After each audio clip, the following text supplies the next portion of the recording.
Hi friends, குட்டி பாப்பாவுக்கு இன்றைக்கி நம்ம உருளைக்கிழங்கு போண்டா சுட்டு வச்சுருக்குறோங்க. எப்படி சாப்பிட்றாங்கன்னு பார்க்கலாம். பாருங்கள், தட்டில் 4 போண்டா போட்டு கொடுத்துட்டேன். சின்ன பாப்பா ஒரு போண்டா எடுத்துட்டாங்க.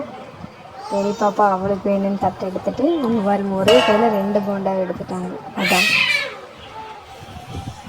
அவங்ககிட்ட கொடுத்தா மிச்சம் இருக்காது அப்படிங்கிறதுனாலே என்னன்னு தெரியல 2 எடுத்து எடுத்துட்டாங்க. ஆனால் இதுக்கு முன்னாடியே 2 ஆளுக்கு 2 போண்டா சாப்பிட்டாங்க.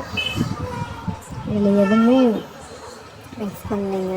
நார்மலாக உருளைக்கிழங்கு, அப்புறம் கொஞ்சம் மஞ்சத்தூள், அதுக்கப்புறம் கடல மாவு, அப்புறம் ஆயில் போட்டு சின்ன வெங்காயம் வெள்ளைப்பூடெல்லாம் நல்லா தட்டி போட்டு கொஞ்சம் எண்ணெய், கொஞ்சம் கடுகு, கொஞ்சம் சீரகெல்லாம் போட்டு வணக்கி எடுத்து, ஏன்னா ஜீரகம் ஜீரணமாகணும் அப்படிங்கிறக்காக போட்டு வணக்கி எடுத்து எல்லாத்தையும் உருண்டை பண்ணி போண்டா வச்சுருக்கீங்க. பாப்பாவுக்கு மட்டும் தனியாக உப்பு காரம் எதுவுமே சேர்த்துலைங்க.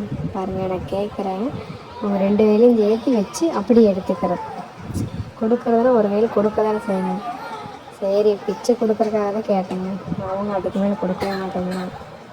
பிச்சை கொடுத்தா கொஞ்சம் சாப்பிடுவாங்க அப்படின்ட்டு கேட்டால் கொடுக்க மாட்டேங்க.